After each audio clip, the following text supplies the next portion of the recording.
The broadcast is now starting. All attendees are in listen-only mode. Okay, hello, is everybody there? Hello, hello. Good evening, everybody. Can we just get the usual sound check and visual check going? You could just let us know that A, you can hear me, and B, you can see the screen. Excellent. Still got a few people logging on, as usual. And this is module number 8. Hooray! How exciting. Bit sad and exciting at the same time. But this one's actually really cool. We can have some fun in this one. So we just got a few more people. It's like they're logging on, logging off, and logging on again. It's only 1 minute into it, so we'll give them a little bit of time. And yep. And can someone just let me know that they can see the screen? Just put in an OK for you can see the screen. And we'll start kicking off. Thanks, Andrew. Excellent. Good, good. It's got a couple of stragglers coming on. Okay. All right. Well, we might kick off, guys. Thank you for coming along. And yes, as I said, how exciting. Here we are, module number 8. So with this one, we're going to go through, obviously, module number 8, and then at the end, we'll do a recap of our journey and what we've come along and been through, and share a couple of stories, and then we can discuss what other opportunities we could have afterwards if you guys wanted to go into something else. And I'm really keen to get your feedback as well about the webinar series that we've done and what else you guys would have liked, what could have been better. And yeah, it's just been an absolute blast. So this is actually one of my favorite ones. Putting this module together was really, really cool, and it reminded me that I really need to practice what I preach with this, because I actually don't have a full-blown proper mastermind group going right now, and I should get another one going. I know Keith, my business partner, has been involved in one, and he got some massive learnings out of it, some great connections and things like that.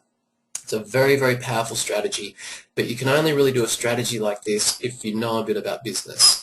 And the other 7 modules that we've gone through, obviously you guys now are well and truly tooled up to be able to make your business look very presentable and be very professional, and why not start involving other professional people? So let's start going through module 8. So we're going to have a look at the purpose of having a mastermind group, and we're going to look at how to build it and who to get involved and the rules of having a mastermind group, because when you start involving serious people, it needs to be treated seriously, otherwise it's just not going to be productive.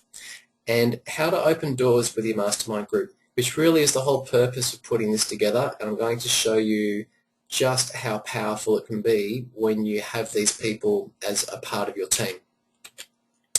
So let's kick off with the purpose, and I'll just let you guys know as well, this one will probably, I reckon, probably go for between 30 and 40 minutes, because it really is more, once you've got the concept in mind, most of the work is in the homework and going through your list of contacts and putting people onto the list that you think would be suitable for it and going and doing it. The model itself is quite simple. Putting it together is what will take the effort, and it is well worth the effort. So we'll keep cracking along. So what is the purpose of doing a mastermind group? Well, first of all, as I said, we do need to take it very seriously, and some of the most successful business people around are very big on networking and mastermind groups. And one of my mentors is Robert Kiyosaki, as in, I don't know him personally, obviously, but I've read all of his stuff and everything else. And his quote is, "The richest people in the world look for and build networks. Everyone else looks for work." And it's absolutely true. So it's an interesting thing that the very wealthy people tend to surround themselves with very clever people, but you can also have a lot of fun with it. And we all know Mr. Branson, and yes, he can be the clown, but he is very, very serious about the people that he associates with And I've spoken before about his Admiral 12 boardroom, that he comes up with the crazy ideas, he brings the energy, he brings the media, but his Admiral 12 makes sure that he delivers professionally and that the company is looked after. We all know that Richard could not get away with what he does if he didn't have a very successful, serious group behind him. And that basically is an advanced mastermind group that he's developed over some 40-odd years. So good old Richard. Now, so the purpose is, number one, to expand your context. So you want to surround yourself with people with bigger fish that have a lot more experience, a lot more bullet holes, which hopefully will help you to avoid getting bullet holes and just learning from them. It's interesting, a lot of quite successful business owners that I speak to, one of the things that they wish they could have done to move forwards more quickly is to have found somebody else who had done it before them and skipped the step of having to, sorry, I just got a little bit of a computer glitch happening here, having to skip the step of learning it themselves. It's a common theme that I've found with successful business people. And being held privately and publicly accountable. So within your mastermind group, it's a place where you can put your crazy ideas, but be aware that these guys will probably hold you accountable because they just don't take rubbish and they can see through people very quickly, and that's usually why they're successful. And that's why you want to only have successful people on your mastermind group. And next one. So learning from experienced people. And it's also great to add to your credentials. When you have the right people in your mastermind group and you can drop their names, it gives a lot of confidence to the other people that you're doing business with. And not only people that you want to have as clients, but even suppliers. Some suppliers might not want to supply you, but if you can say that you're associated with these other names, there's a high chance not only will they supply you, but they might even give you a taste of some of the deals that might introduce them to people that you're connected to. So that's an interesting thing, and I've actually had that happen to me, and it's quite surprising, the deals lurking in the background that a lot of people aren't aware of, particularly finance deals, percentage points off loans and things like that, just to get introduced to the people that you're associated with that you've dropped the names of. Very interesting. It's also good to invite guests to your inner circle and for them to come into a boardroom and to see some of the types of people that you associate with every month or every 2 months, even every 3 months. It doesn't even have to be a monthly event. It could be once a quarter, to bring somebody, 1 or 2 people in on that and to say to them, look, you know, you can be involved, but here are the rules. Very empowering. And remember, of course, that each of you people in your mastermind group will have connections. And when I say connections, I'm not just talking about the connections directly around them. So obviously you have connections and each of them will have connections, but behind those people that they're connected to, they also have connections. And I think I've mentioned it before that there has been a study done. The average business owner has around 60 connections on average, which most of them aren't even aware of. But if they were to take a moment and actually write down all of the connections, most of them could get to 60 quite easily. So if you've got 12 people or 8 people in your mastermind group and there's an average of 60 connections behind them, we are talking quite a powerful network, particularly if you've got the right sort of people involved. And thanks to the way that the internet is and the way that the world is today, all those connections can be global. And it's just mind-boggling how the degrees of separation now are getting less and less because of technology. And if you get the right people that you're associated with and they trust you, and they can hook you up with some fantastic connections. So that's what we're looking at. So how do we build this thing? Well, first thing that we need to do is create your shopping list. Like I said before, and this will be your homework, create a shopping list of ideal people. You might have to start small and graduate to larger people. So put your smaller people that you would like on first, like your stepping stones, I guess, and also put your next level up of people. And I guess you want to sort of qualify yourself to be able to invite those next level up people. So, but start with a list like anything and you'll see that you'll start to attract those people. Scout business networking groups. they're actually not prolific networking group attendees. There's a lot of business networking groups out there, but the established networking groups, Chamber of Commerce still has some, still attracts some fairly high-powered people, as does BNI, Business Networking International. I'm not sure if anyone is members of BNI, but BNI is very well established, the biggest in the world, and often I know in our town here, I think we've got 30 BNIs, and you can go to those BNIs as a guest, and it's quite easy to go along and take your shopping list with you in mind and have conversations with people that you think might fill that. And I'm going to show you in a minute why the right people will be interested in joining you and with helping you. You can also use LinkedIn. So knowing your industry, do some research on your industry and see if you can find some names floating around, and if they're local, touch base with them and see if you can get them involved as well. So LinkedIn is a fantastic networking tool. Remember, the power of LinkedIn is going to the advanced setting on the second page. So when you're doing research, don't only use the search bar at the top of the page of LinkedIn. Click on the advanced button on the right-hand side and put keywords in there and pick areas by region or city, and it will give you very good data and information and links to people. So, but do use LinkedIn, it's a great tool. And ask industry go-to people as well. It's amazing how often I'll ask these go-to people, hey, I'm looking for someone for this or someone for that, and they'll go, yeah, this is the person you need to speak to, and funny enough, I've never been asked for that person before.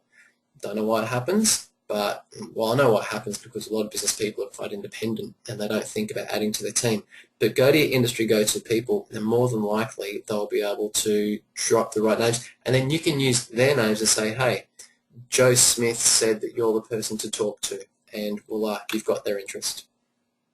And once you've got a few members on board, obviously ask their connections as well, because birds of a feather flock together.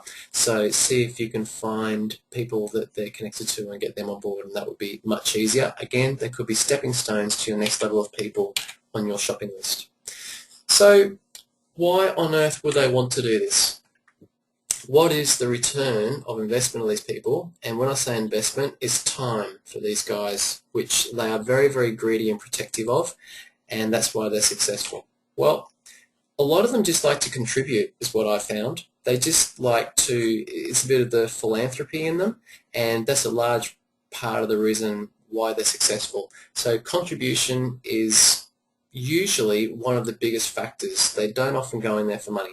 However, a lot of them are wise to the fact that there are business opportunities out there, and if you can show them that if there are any business opportunities that they could get into it on a ground level or get introduced to them, that could well be an influencer for them to get involved as well. You could also perhaps offer them some sort of priority to using your products or services or connections to you, and even discounts to a point. So you never know. I mean, there's a lot of industries out there where you can sort of find different things that you can offer them in terms of priority and discounts, and having access to a group like this might be the qualification. So, and it might not be public knowledge.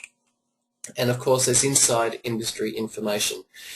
These successful people are always looking for inside industry, and they know that new news becomes old news very, very quickly.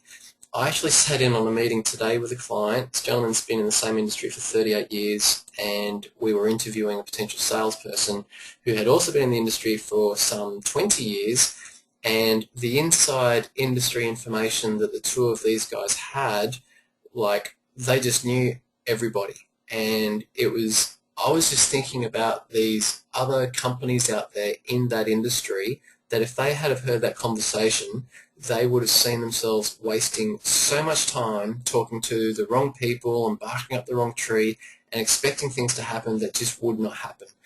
And if they had been a fly on the wall in this meeting this morning, they would have just saved themselves so much pain, time and energy. So it's interesting, the inside information that can come out of having this mastermind group can be very, very powerful as well. So who do we get involved and how do we get them involved? Well, we want experienced people in business, of course. Don't get lured into bringing someone on board just because they're enthusiastic and they've got the energy and that sort of thing. That is not the purpose of the mastermind group. The purpose of the mastermind group is you want people that will expand your context and that will really put the pressure on you to grow. So it's so easy to just bring people on board that you like to have fun with and throw ideas around and that sort of thing, but that is not what this group is about. That's something else. So only experienced people in business, the more experienced and the scarier they are to you, the better, is what I tend to find. I'm just going to quickly check that everybody can still see and hear everything okay, guys, because I haven't done a check and we've been going for nearly 15. Just want to make sure that everyone's all cool. Yep. Cool. Excellent. Excellent. And if you do have any questions, if you want me to go over anything, just give us a ping and I can answer your questions or go over it. Excellent. Okay, cool. Great. All right, we'll keep on going. Looks like everything's good. So yes, experienced people in business, absolutely. Don't go with people that you're comfortable with. Past mastermind group or board experience would be great if when you're out there explain what it is that you're doing, and you could well get someone saying, look, I'm not interested in the long term, but I'm happy to help you out because I believe that you're doing this for the right reasons, and I have been part of them before, so yes, I'll help you out. So that can be very, very helpful. It can also be helpful because they can then bring people on board to get you started and then move away. So if they have got past experience, and even if it is board experience, even if it's unpaid board experience, not-for-profit groups and things like that, they're still familiar with how to run these things professionally, which we're going to. This last one has got a couple of technical bugs. Short-term mentors helps get you started. Well, that's what I mentioned before, if they can just get you going. And also, there's nothing wrong with rotating members.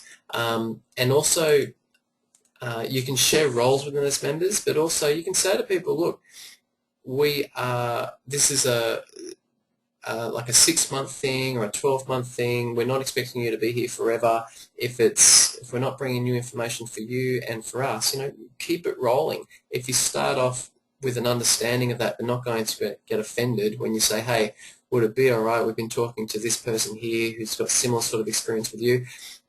You could even get to the point where you might want some of your members might even be competitors, and you don't really want them in the same room.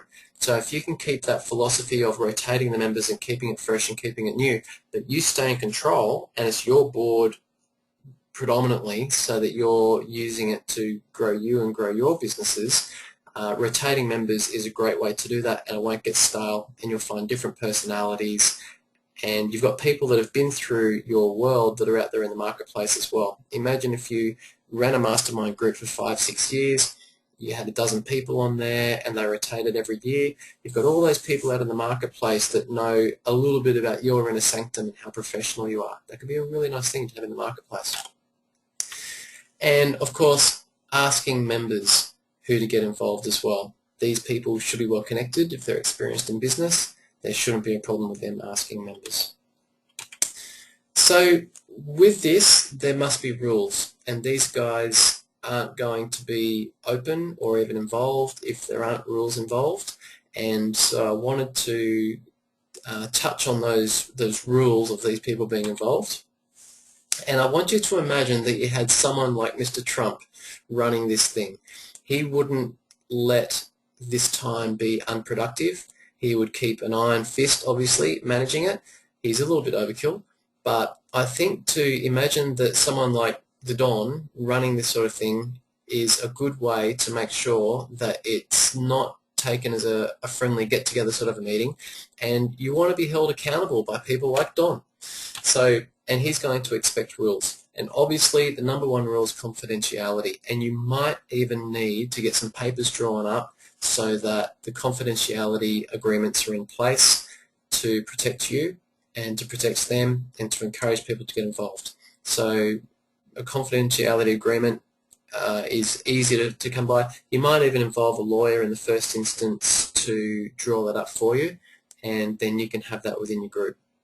So I believe that the number one thing is definitely confidentiality. Just being friends and familiar isn't enough. I think it needs to be formal.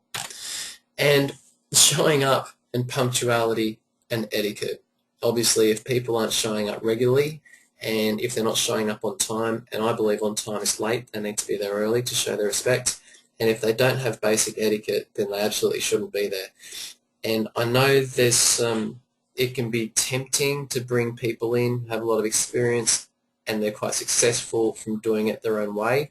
But if they rough your other people up or make your other board members uncomfortable in some way because they don't understand etiquette, because they're old school or what have you, then I don't think it's worth the risk having them there. I really don't. Maybe have them as a guest and invite and let people know, hey, I'm just letting you know, Joe here is sort of quite unique, and you know, but he's got some great information. But I don't think somebody without etiquette should be involved in the board. And be clear on what it is okay to offer and ask. So what it's okay for people to offer the group and what it's okay for people within the group to ask of others. We don't want people to feel obligated, and it's more of the only person that should feel really accountable is you. The other people in the group, that's for them to hold each other accountable. It's up to you to make sure that everybody is aware that there's no obligation to everyone else in the group or what have you. It's just, it'll be a horrible feeling to have that there. So have that clear at the front. You might even have that on a document that you pass around at the beginning of each of these meetings, because you should have an agenda. And like you guys know now from building a team for life, an agenda is important, not only to make sure that the time is valuable, but to give everyone involved a chance to put up there what they would like to discuss, any ideas that they have, anything that's important that they think should be brought up. And then the great thing is you've got a document of that afterwards that you can put there. So part of your documentation should definitely include your confidentiality statement, your rules about showing up, punctuality and etiquette, an outline of what it's okay to ask and to offer, and an overview of the professional conduct that you expect, and obviously the agenda. So I think that's important to have. And also to have an underlying purpose for a period of time as well. I like the idea of quarterly myself. I think you could easily find 4 strong themes to have as a subject point for each month as you're going through these things. And I think if you make sure that during that quarter, if you do the monthly, we'll have you bring a special guest in who has expertise in the theme or the objective that you're working on. And hopefully the objective that you're working on for yourself to solve the issue or the challenge, whatever it is, will fit the other members as well. As I say, they're always looking for new ideas and to keep their finger on the pulse. So to have your themes and objectives in place is very important, and it just keeps it fresh, and it just helps to keep some sort of a good, clear purpose on what it is that you guys are getting together for. So why do we do all this effort? Yes, it's to expand our context and for our personal growth and everything else, but the real goal is to open doors with your mastermind group. And I want to show you a couple of different things that can lead to the pot of gold at the end of the rainbow when you know what it is that can lead to that. The first thing is obviously the link of trust. So I've already mentioned about you can drop names and things like that to different people, and that link of trust is all powerful in business. So that's fantastic. And if you run these things professionally, your links of trust will build with even more strength, and people will be more confident to refer you and to introduce you to different opportunities. It's also showing that you're backed by skills. So if you can go to different parties, what have you, and start to show the skill sets that you're associated with or that you have access to, might be law, accounting, property, IP, franchising, systems, recruitment, what have you, that can open a lot of doors for you as well. It gives people a lot of confidence. So because obviously you don't want to be a jack of all trades, you want to show that you have access to the masters of those trades behind you. So that is a great way of opening doors. It can also be a great way of attracting investors. If you can drop names of people that you're associated with to people that hold the purse strings, it's more likely that they'll be a bit more flexible on the terms that they can offer you. And you can also use the honorary advisory board strategy as well, where you can have they're kind of directors without responsibility or accountability. And you can say, this is my honorary advisory board. Let me show you the people that I associate with on a regular basis. And I mean, really, it's your mastermind group. But if you can have those names there with a short profile, even if the people that you are looking to build a confidence with don't know the people you're talking about, imagine having a profile, these strong profiles behind you on a piece of paper and saying, these are the sorts of people that I've got backing me up in the background. So it can give people a lot of trust and open some doors for you. And it can also introduce you to the true decision makers and help you access at a higher level. I had one of my mentors in the early days said to me, if you get introduced by the cleaner to the CEO, you will always be seen as being on the cleaner's level. But if you can get introduced at a higher level than that, even a CEO level, you will always be seen at that level. And I think the way to move higher up is to be able to show the sorts of people that you associate with those people higher up. And I think that's a huge benefit of having a mastermind group, of being able to position yourself so that you're taken seriously, and all is being able to drop the right names. So guys, that is the bulk of it. That's how to build a mastermind group and the purpose of building a mastermind group. You now know that there's a whole lot of different purposes, not only for your self-development, but also it can open a lot of doors for you, an opportunity. Who to get involved. Hopefully now you'll keep your ear to the ground and write your shopping list and start thinking about who you would love to have on your boardroom, in your boardroom, and what rules you're going to need to have and what rules they're kind of going to expect. And when you pull out those rules and you have a process and some documentation, they will probably be surprised and they will take you seriously, and you'll get more out of doing this whole thing. And I've shown you how it can open doors with you, for you with your mastermind group. So as usual, even though this is Module 8 and the last one, I have put some homework down for you, and it is write a list of your dream team. So dream team now and dream team in 12 months' time, when you get more confidence to ask those bigger fish to join you and to help you. And what would you like them to contribute? What would you like to get out of them? That will help you to, as you invite them on board and work with them, remember, don't get starry-eyed. It can be a little bit intimidating to rock up with these people sometimes, and they actually do turn up. So make sure that you've got somewhere the purpose for getting them involved and get the most of them being there, because they might only be there for a little while, you never know. Find a good location which works for them, and do remember to make it convenient for them. And look, if you have to pay for parking or food or something like that, just do it. This is an investment for you more than anything, and the knowledge, the wealth of ideas you can get out of it, it's worth putting the effort into finding a nice location, a professional location, and not a coffee shop on the busy side road or something like that. Find somewhere nice. And maybe you could even, one of the people that you do it with, have a boardroom that you could use as a facility. That could work as well.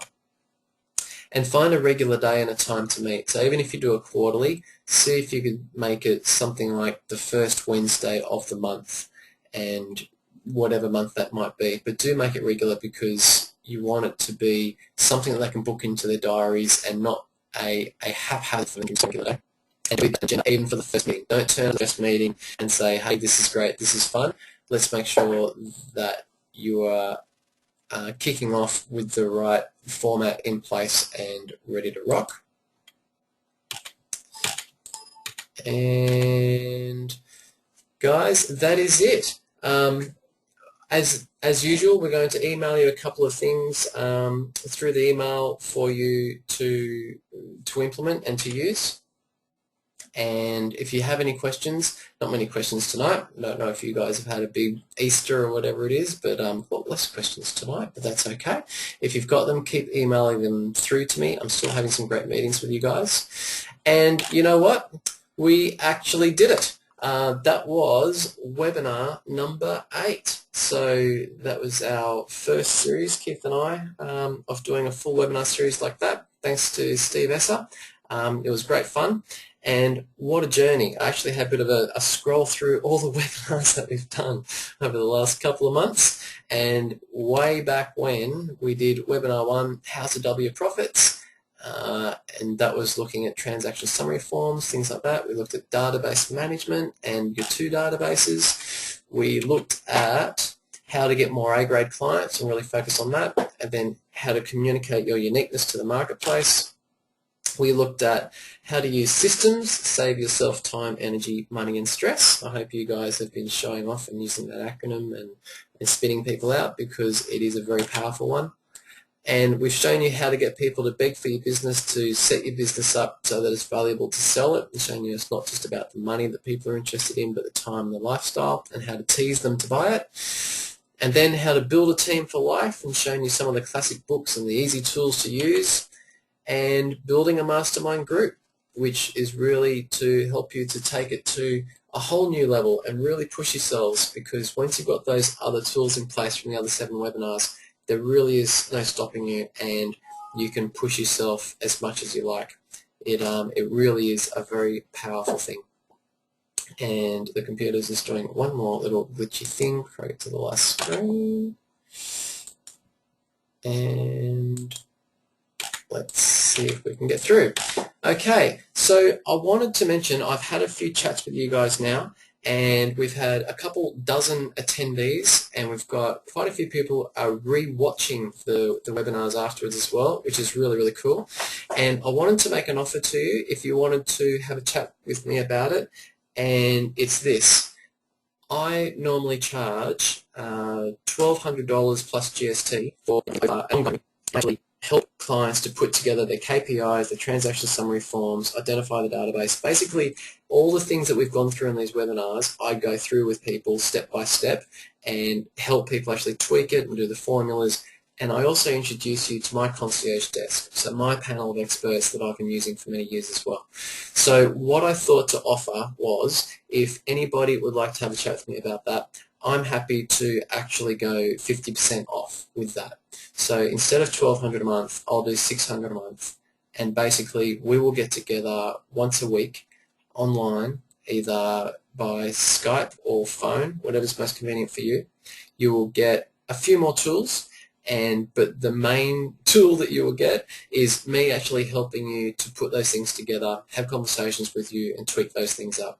As I say, I normally charge $1,200 a month plus GST for this, but if you've already gone through this, and from the conversations that I've had with many of you, I think you've got great potential businesses, and I think we could really help you to hit your straps. So I've had a word with Keith about this, and I'm okay to offer this for, let's say, if you take it up by Monday of next week, have a think about it over the weekend. If you're interested in having a chat, shoot me an email, and we can move along with that deal. It's not something I obviously would do all the time, and I do mean that, because it does take a lot of my time and my headspace, but this has been an absolute blast, and that's the offer that I'd like to make. So thank you very much, guys. There we go, webinar 8, we did it from Keith and I. Just like to say a big, big thank you, and I've got a few of you I'm catching up with next week actually. So if you want to catch up as well, shoot me an email tomorrow, being Friday, and I'll book you in for next week. Friday's pretty full, but no, that's going to be fantastic. And thank you so much for all the fun. Just got a couple of messages coming through, and oh, okay. Did I drop out just at the last bit? Okay, guys. Well, basically, what I was saying is I normally charge $1,200 a month for taking people through the program as clients by phone and by Skype. And what I'm happy to do for you guys with the who have attended the webinar is if you'd like to take me on for half of that for $600 a month, there's no contract, it's month to month, and I'll actually go through the tools with you and help you to tweak those tools up, your KPIs in your business, your transaction summary, your database management, and I'll also introduce you to my concierge desk people as well. So if you need anything done, you'll actually get to speak to my guys. Which obviously I don't really have the time to do that with the webinars and everything, but if we catch up on a weekly basis for usually 60 minutes is enough. After an hour, it kind of fills your head, and that's the offer that I'm happy to make. So if you can let me know by, say, 5 p.m. Monday, if that's something that you're interested in, have the weekend to think about it. And I know I've got a few conversations with some of you booked in for next week as well, so let me know if you're interested.